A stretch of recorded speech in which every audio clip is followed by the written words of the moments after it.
Hi, my name is Cameron.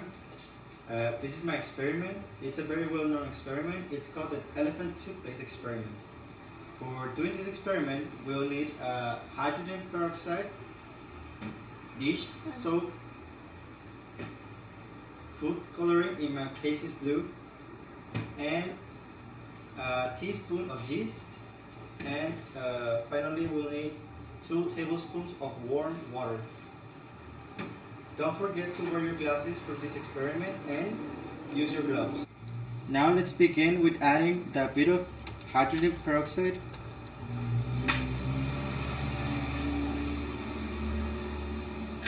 into the plastic bottle.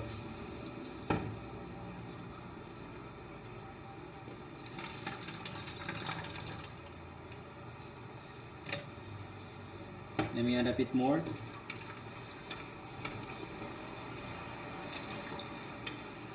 Here we go.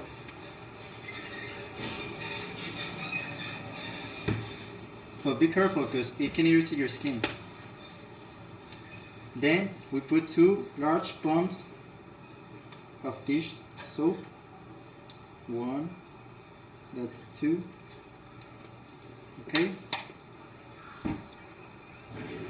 And after that we put food coloring into the side of the container.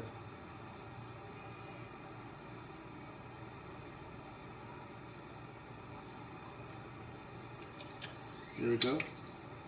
Now we move to the urn and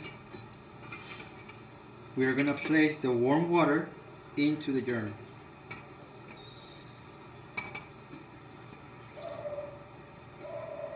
We mix it.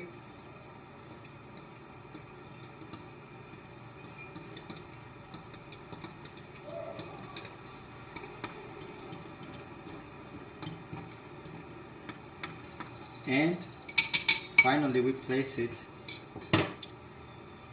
inside the plastic bottle.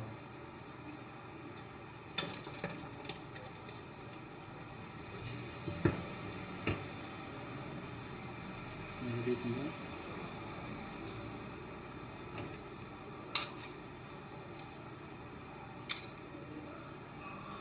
And there we have it, elephant toothpaste.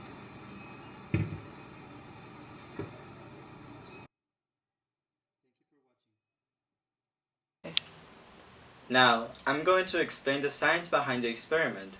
A hydrogen peroxide molecule looks like this. But the solution inside the bottle also contains water molecules. Now, hydrogen peroxide is a relatively unstable compound and it breaks down into water and oxygen. The equation for this reaction looks like this. A concept that we need to understand for this reaction is called catalyst. Catalyst is a substance that activates or accelerates a chemical reaction, but it's in consummate reaction. And the yeast in our experiments produces an enzyme called catalase, which acts as a catalyst in our reaction. When we mix the yeast into our hydrogen peroxide, the catalase from our yeast quickly breaks one of the oxygen atoms off of each hydrogen peroxide molecules. This leaves us with 1 oxygen atom and 1 water molecule for each hydrogen peroxide molecules.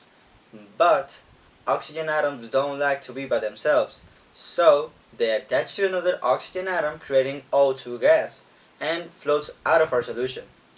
When the bonds of a molecule are broken this way, energy is released, usually in the form of heat. Normally, the slow breakdown of hydrogen peroxide and O2 gas doesn't create a noticeable change in the temperature, but because we use a catalyst to increase the rate at which these molecules break down, we also increase the rate at which energy is released, and causes an increase in our solution's temperature. Therefore, we have an exothermic reaction. The large number of escaping oxygen bubbles become trapped in the dish soap, producing amounts of hot foam, also known as elephant toothpaste. And that's the explanation for this experiment. Thank you for watching. Hydrogen peroxide is a relatively unstable compound and it breaks down into... Acuérdalo. Se ve como que leo. Axel, No se grabó. a ver. ¿Qué dice? Now, a concept that we need to understand for this reaction is called catalyst. No se está grabando. A concept that we need to understand for this reaction. Es que estoy viendo que está no sé, o sea, está el cuadrito blanco, pero debe estar verde, ¿no? A ver, ¿está grabando o no? Sí. Vamos a que deje de grabar.